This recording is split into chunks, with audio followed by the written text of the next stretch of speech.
Okay, I'm going to run through an example, a question with repeated unknowns. So this refers to the section in your textbook on page 128, and it leads into 7a2.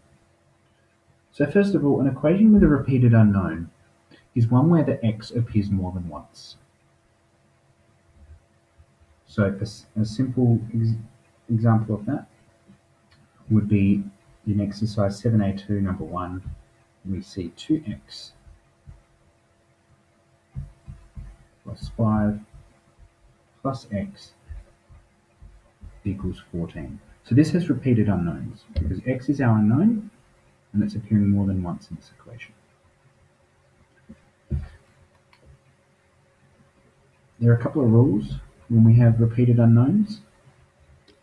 The first of those rules is that if there are brackets, we have to expand them. So expand any brackets. Once we've expanded the brackets, we then collect like terms.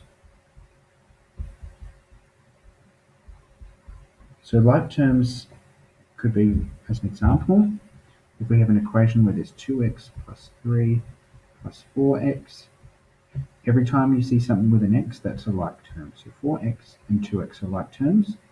If I had 2x plus 3 plus 6, the 3 and the 6 are like terms because they're just numbers on their own.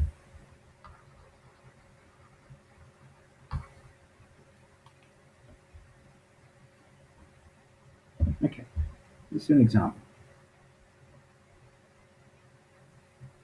We do example number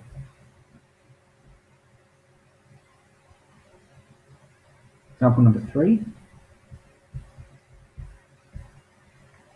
page 128 in your textbook. Example number 3 goes a bit like this. We have 3 times by 2x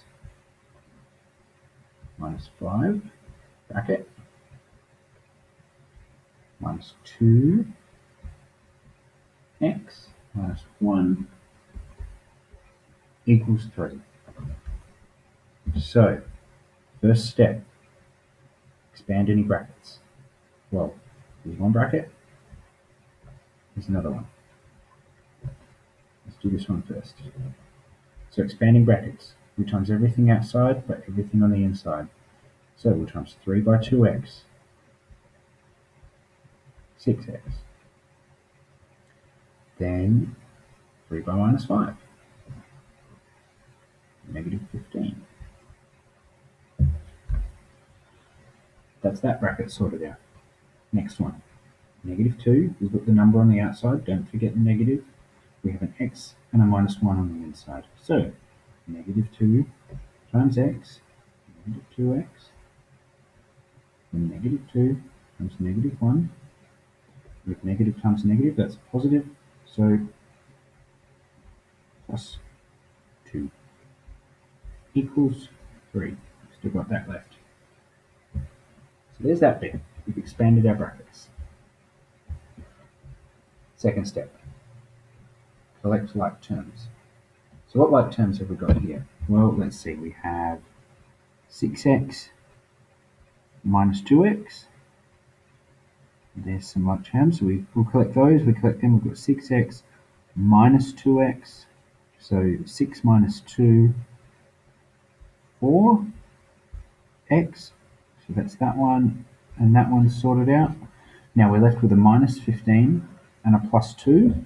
Well, minus 15 plus 2, well, that would be minus 13.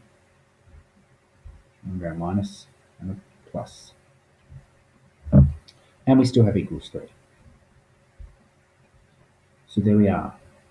We've expanded brackets and we've collected like terms. So at this point, if you're confident with solving an equation that looks like this, then you can finish the video here. If you're still unsure of how we would solve this equation, then keep watching and we'll keep going. So I'll write this out again in black, so it's a bit easier to see. 4x minus 13 equals 3. Now, let's use our inverse operations to solve this one. So thinking, we need to get this x here all by itself. So we need to get rid of the 4, and we need to get rid of the minus 13. The first thing we have to get rid of is this minus 13, because that's the order we do it in. We do the plus or minus number, and then we do whatever we're timesing it by. So we get rid of this 13. To get rid of a minus 13, we add 13 to both sides of the equation. So we go 4x minus 13, apply our inverse operation by plusing 13, equals 3. Inverse operation has to be done to both sides of the equation, plus 13. So next line, we have 4x minus 13 plus 13. So this is like we're collecting our right terms again, isn't it? Minus 13 plus 13, that's 0. We don't have to write that in there. Equals 3 plus 13, that's collecting right terms again, 16.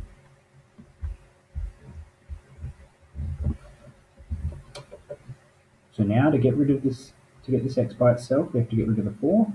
This is 4 times x. So we will apply an inverse operation.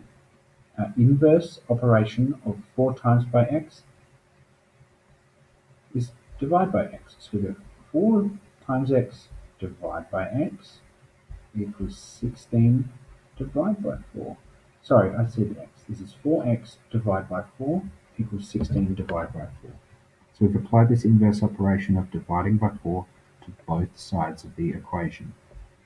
Now, the little thing with fractions, we can cancel the 4 on the top line with the 4 on the bottom line.